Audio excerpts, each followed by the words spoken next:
My name is Olivia Carter. I'm 29 years old, and the last thing my billionaire father ever said to me was, "From this moment on, you are no longer a Carter." He threw me out with one suitcase, cancelled my college fund, changed the locks, and told everyone he only had one daughter. For 10 years, my family celebrated birthdays, Christmas company anniversaries, even my little niece's first birthday, as if I had never existed. Then one ordinary morning, their billion-dollar company began to collapse. Banks refused to extend another loan. Major investors pulled out overnight. The board of directors called an emergency meeting. The only hope left was finding someone powerful enough to save the company before the markets opened. My father believed another billionaire would walk through those boardroom doors. He had no idea fate had chosen someone else. When the meeting finally began, the boardroom doors slowly opened. Everyone stood to welcome the company's last hope. I walked inside, wearing a navy business suit. No designer jewelry, no bodyguards, no dramatic entrance, just a leather portfolio in my hand, and 10 years of silence behind my eyes. No one recognized me, not the executives, not the lawyers, not even my own family. 10 years can change a person. Pain has a way of turning a frightened girl into a woman who no longer asks for permission. The chairman smiled politely.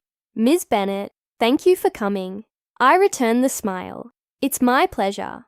My father looked impatient. He barely glanced at me before turning back to the financial reports spread across the table. To him, I was just another business executive, another investor, another stranger. The presentation lasted nearly 20 minutes. Charts, debt projections, cash flow problems, emergency restructuring plans. Everyone in the room spoke about numbers. No one spoke about the choices that had brought them there. When the presentation ended, the chairman slid a thick contract across the polished table toward me. "Ms. Bennett, the future of Carter Global is now in your hands." I placed my hand on the folder, but I didn't open it. Instead, I slowly looked around the room. Every face carried confidence, mixed with desperation. Then my eyes stopped on the man who had erased me from his life 10 years earlier. He looked older. His hair had turned grey around the temples. The confidence was still there, but so was fear. For the first time in my life, I realized he wasn't untouchable. He was simply a man who had run out of options. I finally opened the folder.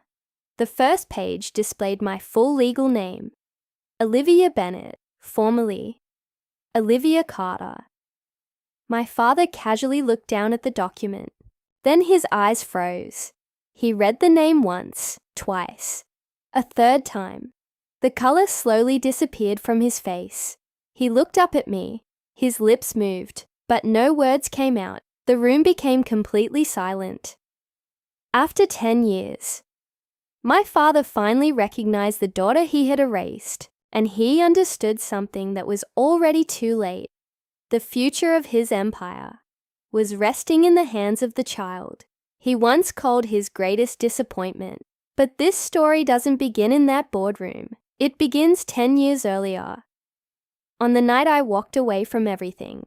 People always assume money solves everything. It doesn't. Sometimes, money simply builds bigger walls. I was born into the Carter family, one of the wealthiest business dynasties in Chicago.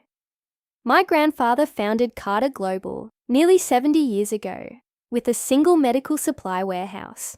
By the time I was born, that tiny warehouse had grown into a billion-dollar empire, hospitals, medical technology, private healthcare facilities, luxury retirement communities.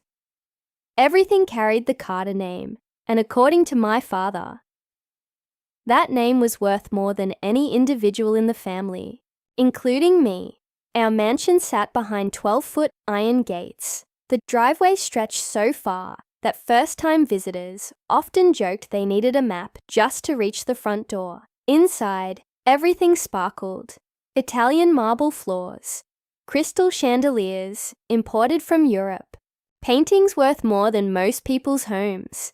There were private chefs, housekeepers, drivers, gardeners, and security guards who knew every face, except the ones who cleaned the house. To the outside world, we looked like the perfect American family. Successful, elegant, untouchable. But every perfect picture has a frame, and ours was built from expectations. Every Sunday evening, the entire family gathered around a dining table, long enough to seat 20 people. Dinner wasn't about food, it was a performance review. My father sat at the head of the table. My mother sat beside him with a leather notebook. Every achievement, every grade, every award, every business milestone was discussed like quarterly earnings. Victoria always went first. She was 4 years older than me, confident, brilliant, everything my father admired. She talked about internships, leadership programs, business competitions, investment ideas. Every sentence made my father's smile grow wider. Then his attention shifted to me, Olivia. The room always became quieter. What did you accomplish this week? I never had an answer he considered valuable. Sometimes I talked about volunteering at the local hospital. Sometimes I mentioned helping elderly patients during community health programs. Sometimes I shared stories about children I'd met during charity events. My father never looked impressed. Instead, he asked the same question every single time. And how does that increase the value of Carter Global? I never knew how to answer because I wasn't trying to increase the value of a company. I wanted to increase the value of someone's life. That difference became the biggest problem in our family. My mother believed emotions made people weak. She often reminded us, successful people don't follow their hearts. They follow results. Victoria believed every word. She chased promotions before she even graduated college. She spoke about profits, the way other people talked about vacations. She loved the family business. I respected that, but I wanted something different whenever I visited the children's hospital. Everything inside me felt peaceful. I loved sitting beside frightened patients, listening to them, comforting them, helping nurses with the smallest tasks. Those moments mattered more to me than board meetings ever could. One afternoon, when I was 17, an elderly woman squeezed my hand after I helped wheel her outside for fresh air. She smiled with tears in her eyes. "You'll make an incredible nurse someday." I smiled all the way home. It was the happiest I'd felt in months. That night, I made the mistake of telling my father. He didn't yell. He didn't argue. He simply looked at me across the dinner table and asked, "Why would a Carter settle for taking orders?" The room fell silent. Nobody defended me. Not my mother. Not Victoria. Not even my grandparents. My father stood, straightened his jacket, and ended the conversation with a sentence that quietly changed the direction of my life. Dreams are for people without responsibilities. Carters don't dream. We lead. At that moment, I realized something painful. I wasn't growing up inside a family. I was growing up inside a corporation, and every child was expected to become another employee. For years, I kept my dream hidden, not because I was ashamed of it, because I already knew what my family would say. In our house, every future had already been planned. Victoria would become the next chief executive officer of Carter Global, and I would eventually lead the company's healthcare division. The decision had been made long before anyone bothered asking what I wanted. So I smiled. I nodded. I attended every business dinner, every leadership seminar, every charity gala. I played the role they expected. while secretly filling out nursing school applications late at night. No one knew. Not my parents. Not Victoria. Not even my closest friends. The acceptance letter arrived on a rainy Tuesday afternoon. I opened the envelope alone in my bedroom. My hands were shaking.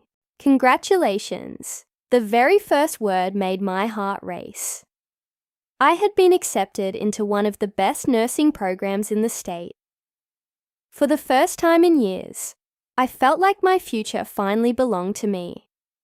I folded the letter carefully, held it against my chest, and whispered, "I did it."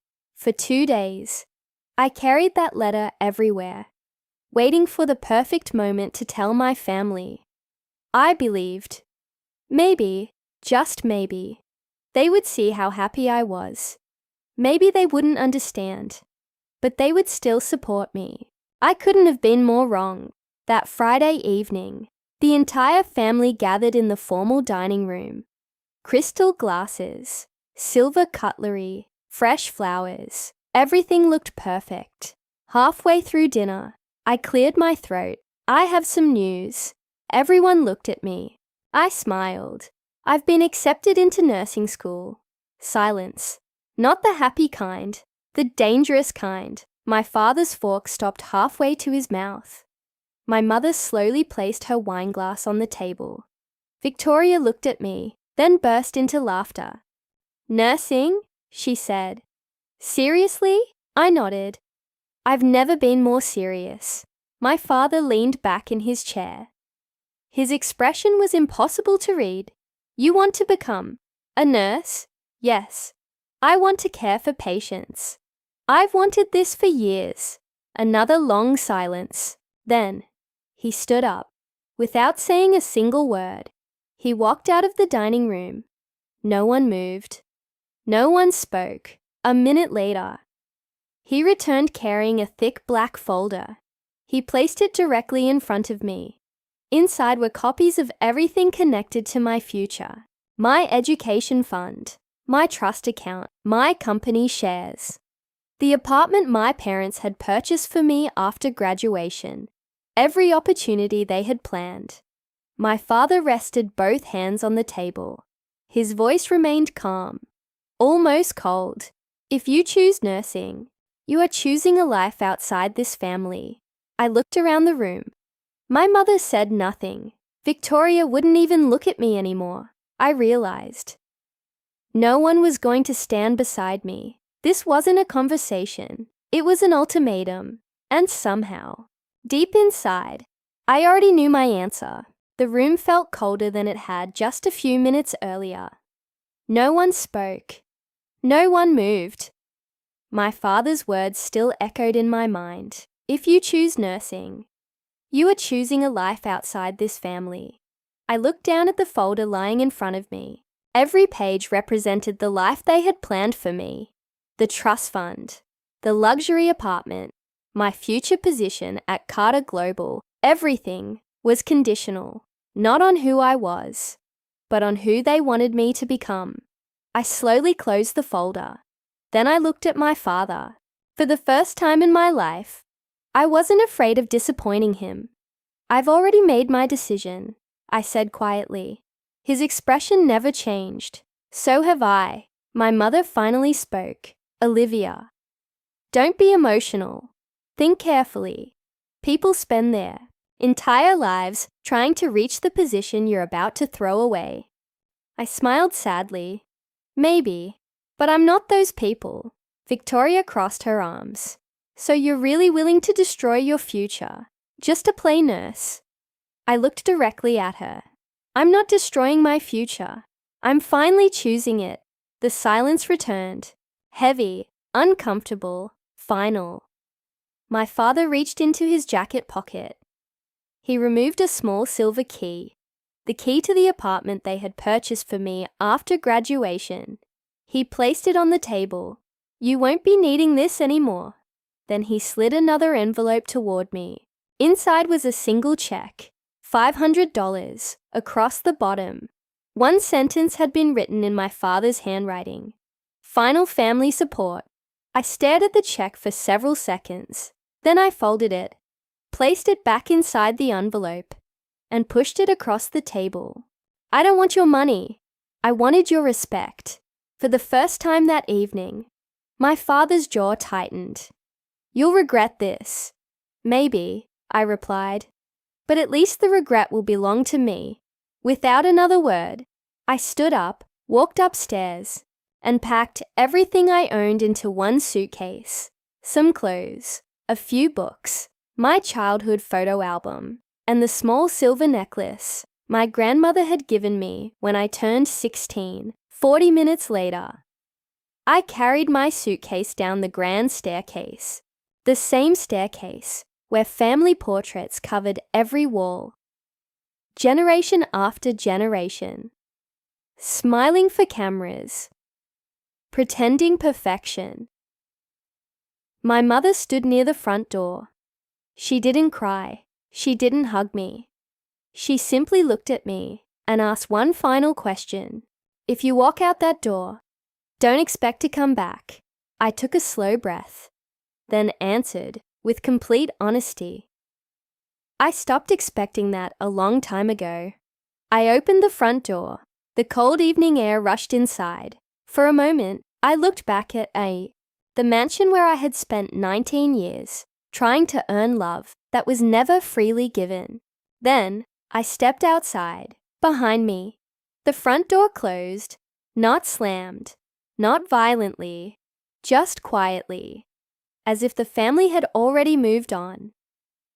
I stood on the sidewalk with one suitcase, one dream, and exactly $143 in my bank account. I had no apartment, no job, no safety net, no family. But for the very first time, every decision ahead belonged to me. I didn't know where I would sleep the following week. I didn't know how I would pay my tuition. I didn't know how difficult the next few years would become. What I didn't know was that walking away from everything would become the greatest decision of my entire life, because 10 years later, the same family who watched me leave with nothing would be forced to stand before me and ask for everything. The first night was the hardest, not because I was homeless, not because I was scared, but because, for the first time in 19 years, no one knew where I was. I drove my old Honda until the fuel light came on. My suitcase sat in the back seat. Everything I owned fit inside one car. I parked outside a 24-hour diner on the edge of the city. The rain hadn't stopped. People rushed inside carrying umbrellas. Families laughed over late-night meals. Businessmen checked their phones. Everyone seemed to belong somewhere. Everyone, except me. I checked my bank account, $143.27. That was all I had. No trust fund, no family credit cards, no emergency account. Everything had been frozen the moment I walked away. I ordered the cheapest meal on the menu, coffee and toast. The waitress noticed my suitcase. "Traveling?" she asked, with a kind smile. I forced a smile back. You could say that. She refilled my coffee without charging me. That tiny act of kindness nearly broke me. For years, my family believed respect came from power. But here was a complete stranger, showing me more compassion in 30 seconds than I'd received at my own dinner table in years. Around midnight, I searched online for the cheapest motel I could find. One room was available, $49 a night. It wasn't much. The wallpaper was peeling, the air conditioner barely worked, and the mattress felt older than I was. But when I locked the door behind me, something unexpected happened. I felt safe. No one was judging me. No one was measuring my worth. No one expected me to become someone I wasn't. I sat on the edge of the bed, opened my nursing school acceptance letter, and read it again. Congratulations. Those simple words reminded me why I had left the next morning. Reality arrived. Tuition was due in 6 weeks. Rent would have to be paid. I needed a job. Immediately, I spent the entire day walking from hospital to hospital, clinic to clinic, retirement home to retirement home, filling out applications. Most places smiled politely, then asked about experience. I had none.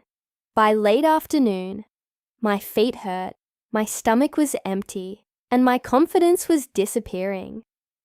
I sat on a park bench, wondering if my father had been right. Maybe I had made the biggest mistake of my life. Just then, my phone rang. An unfamiliar number. Hello? A calm voice answered. Is this Olivia Carter? For a second, I almost said no. Then I remembered. That name was still mine. Yes. My name is Margaret Lewis. I'm the nursing supervisor at St. Anne's Medical Center. We received your application this morning. We have an overnight patient care assistant position. The pay isn't great, but if you're willing to work hard, you can start tomorrow. I closed my eyes. A single tear rolled down my cheek. Not because the job paid well. It didn't. Not because it solved every problem. It wouldn't. But because someone had looked at my application and given me a chance, without asking who my family was, without caring about my last name. For the first time in my life, someone believed in Olivia, not the Carter name, just me, and neither my father, nor anyone else in my family could have imagined that this tiny overnight job would become the very first step toward building the company that would one day save or destroy the empire they had chosen over their own daughter.